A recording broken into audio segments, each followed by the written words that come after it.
안녕하세요. 요한복음 35번째 시간입니다. 요한복음 8장 12절에서 20절까지 말씀 함께 보시겠습니다. 네, 나는 세상의 빛이다 라는 제목으로요. 오늘 본문에서 예수님은 다시 한번 아주 중요한 선언을 하십니다. 나는 세상의 빛이다 라고 말씀하십니다. 요한복음에서 두 번째 등장하는 나는 무엇이다 라는 말씀인데요. 이 선언은 단순히 비유적인 표현이 아니라 예수님의 정체성과 예수님의 구원 사역 전체를 요약하는 말씀입니다. 네, 예수님의 이러한 말씀, 오늘 말씀을 통해 확인해 보겠습니다. 네, 함께 살펴보시겠습니다. 네, 8장 12절 말씀을 보면 예수님은 나를 따르는 자는 어둠 속에 다니지 않고 생명의 빛을 얻는다라고 말씀하시죠. 구약에서 하나님은 종종 빛으로 불리셨습니다. 또한 하나님의 말씀도 빛으로 비유되었습니다. 그리고 메시아 즉 하나님이 보내실 종 역시 이방의 빛이 될 것이다라고 약속되었죠. 초막절 기간 동안 성전 뜰에서 거대한 등잔불을 밝히던 배경을 상상해 보면 바로 그 자리에서 예수님은 자신이야말로 참된 빛이라고 선포하셨다라는 것을 우리는 오늘 말씀을 통해서 확인할 수 있습니다. 그 등잔불이 진정한 빛이 아닌 그 등잔불을 상징하는 예수님 자신이야말로 참된 빛이다 라고 자신을 나타내 드러내고 계신 겁니다. 그러나 이 빛은 모든 사람들을 자동적으로 구원하는 빛이 아닙니다. 예수님을 믿고 따르는 자에게만 그 빛이 생명으로 작용한다라는 것이죠. 여기서 따른다라는 것은 단순히 흉내내는 수준이 아니죠. 믿음과 헌신의 삶을 의미하는 겁니다. 예수 그리스도를 믿고 그분의 삶 가운데 살아가는 것, 그것이 바로 믿음, 예수 그리스도를 따르는 겁니다. 그 자만이 세상의 빛 대신 예수 그리스도를 통해 어둠 속이 아닌 생명의 빛을 얻는 삶으로, 구원의 삶으로 나아갈 수 있다라고 예수님은 말씀하고 계십니다. 이에 대해 바리새인들은 즉각적으로 반박하죠. 당신이 당신 자신에 대해 증언하니 당신의 증언은 참되지 못하다. 그들의 초점은 예수님의 말은 옳고 그르냐보다 율법적 절차를 전혀 지키지 않았다라는 데 있습니다. 그러니까 절차를 지키지 않았으니 그 어떤 말도 무효다라는 것이죠. 율법에 따르면 두 사람 이상의 증인이 있어야 증언이 참되다라고 인정되었습니다. 예수님이 자기 자신을 증언하는 것은 그들에게 불법적이고 무효한 것으로 보였던 것이죠. 그러자 예수님이 이어지는 14절 말씀에 이렇게 말씀하십니다. 내가 나를 위해 증언한다 해도 내 증언은 참되다. 내가 어디서 와서 어디로 가는지 알기 때문이다. 예수님은 자신의 기원과 목적을 아시고 계시다라고 말씀하십니다. 예수님은 하나님 아버지에게서 오셨고 다시 하나님께로 돌아가십니다. 그러므로 예수님의 말씀은 단순한 인간의 주장이 아니라 하나님 아버지의 주장이다라는 것이죠. 반면에 바리새인들은 사람의 기준, 곧 외적인 규범과 인간적 판단으로만 지금 평가하고 있다라고 말씀하십니다. 예수님 말씀하시죠. 나는 아무도 판단하지 않는다.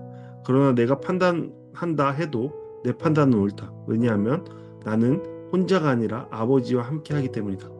여기서 예수님의 말씀의 초점은 그의 판단과 말씀의 권위가 하나님 아버지와 완전히 일치한다라는 데 있습니다.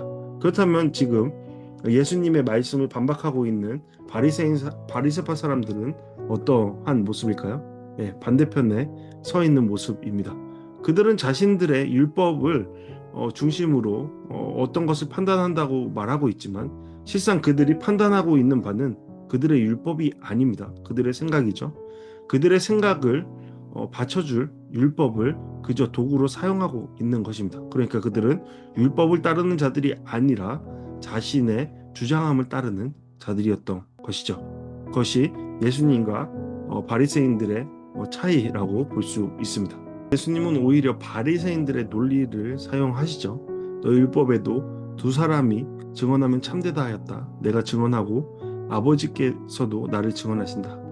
여기서 예수님은 자신의 증언이 이미 율법적 요구를 충족한다라고 밝히고 계신 겁니다. 그러니까 예수님의 말씀은 율법을 벗어나지 않았다라고, 그들의 주장처럼 율법을 벗어나지 않았다라고 말씀하시는 것이죠. 즉 예수님과 아버지께서 함께 증언하시니 율법의 기준도 참되다라는 것을 말씀하시는 겁니다.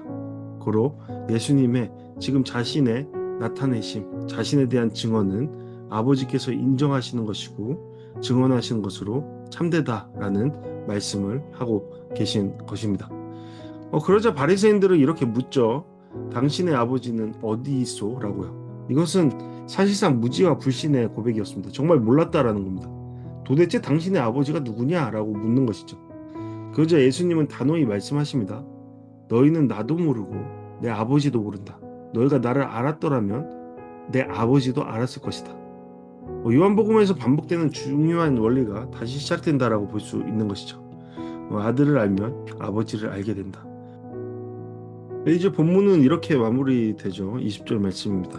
이 말씀은 성전에서 하셨으나 아무도 예수를 잡지 못했다. 이는 그의 때가 아직 이르지 않았기 때문이다. 여기서 드러난 것은 하나님의 주권적인 시간입니다. 사람들이 아무리 대적감을 드러내도 예수님의 사역과 십자가의 길은 철저히 하나님이 정하신 때 그 안에서 이루어지는 것입니다. 예수님은 그 때에 따라 움직이셨고 그 때에 따라 자신을 드러내시기도 하셨고 자신을 숨기기도 하셨죠. 그런 예수님을 따라 우리도 하나님의 주권적인 시간에 따라 모든 삶을 분별하고 나아가야 할 것입니다. 우리 이 시간 다 같이 오늘 말씀을 통해서 묵상과 적용 함께 하시겠습니다. 첫 번째로 나는 지금 누구의 빛을 따라가고 걷고 있는가 생각해 볼 수 있는 것이죠. 빛을 따른다라는 것은 실제로 무엇을 의미하죠? 예수님을 따른다라는 말이 단순한 교리의 동의가 아니라 매일의 걸음을 주님께 맞추는 삶을 말하는 겁니다. 그러니까 예수님께서 나에게 뜻하신 바가 무엇인가? 이 상황 속에서 예수님의 뜻은 무엇인가? 예수님의 이끄심은 무엇인가? 계속적으로 그것을 생각하며 발맞춰 나가는 것이죠. 오늘 내 삶에서 내가 여전히 어둠 속에서 붙잡고 있는 습관이나 태도는 무엇인지 생각해 볼 수 있습니다. 그것에 대해 곰곰이 돌아보는 우리 되었으면 좋겠습니다. 두 번째로 내 판단 기준은 사람의 시선인가 하나님의 뜻인가? 바리새인들은 사람의 기준으로만 판단했습니다. 혹시 나도 사람의 시선, 세상의 성공의 잣대, 내 경험만을 기준으로 판단하고 있는지 생각해 봐야 할 것이죠. 그리고 또한 앞서 언급한 것처럼 이 결정이 하나님 앞에서 옳은 것인가 질문을 던져봐야 할 겁니다. 세 번째로 예수님을 알아가는 만큼 하나님을 더 알게 된다는 것을 우리는 생각해 볼 수 있죠. 내가 하나님을 더 알고 싶다면 예수님을 더 깊이 바라봐야 합니다. 그러므로 말씀 묵상, 기도, 순종의 삶 속에서 예수님을 더 알아가는 삶을 살아가야 합니다. 우리는 그러한 삶을 살아내고 있습니까? 그리고 네 번째로 하나님의 때를 신뢰하는가 질문할 수 있을 겁니다. 사람들은 예수님을 잡고 싶었지만 하나님의 때가 아니었기에 할 수 없었습니다. 나의 삶에도 때로는 기다림이 답일 때가 있죠. 나는 지금 하나님의 때를 신뢰하며 살아가고 있는가 질문해 봐야 할 겁니다. 하나님의 때를 신뢰하며 살아가는 그것 또한 믿음이다 라고 우리는 말할 수 있습니다. 어제 창세기 말씀에서의 노아와 같이 말이죠. 우리 이 시간 다 같이 말씀을 통해 함께 기도하길 원합니다. 나를 위한 기도, 주님, 제 삶이 여전히 어둠 속에 머물러 있지 않게 하소서. 사람의 기준으로 판단하지 않고 주님의 빛을 따라 살아가게 하소서. 하나님의 때를 신뢰하며 매일 예수님을 더 닮아가는 삶이 되게 해달라고 함께 기도하길 원합니다. 교회를 위한 기도, 주님, 우리 교회가 세상에 비치신 예수님을 온전히 따르게 하소서. 사람의 기준이 아니라 하나님의 말씀과 뜻을 따라 움직이게 하시고 빛을 비추는 공동체로 세워져 가게 하소서. 함께 기도하기 원합니다. 마지막으로 중보하기 원합니다. 주님, 제가 품고 있는, 기도하고 있는 누구누구에게 예수님의 빛이 비추어서 어둠에서 벗어나게 하시고 주님을 따르는 믿음과 헌신으로 살도록 은혜를 베풀어 달라고 함께 기도하는 시간 되기를 바랍니다. 감사합니다. 다음 시간에 또 뵙도록 하겠습니다.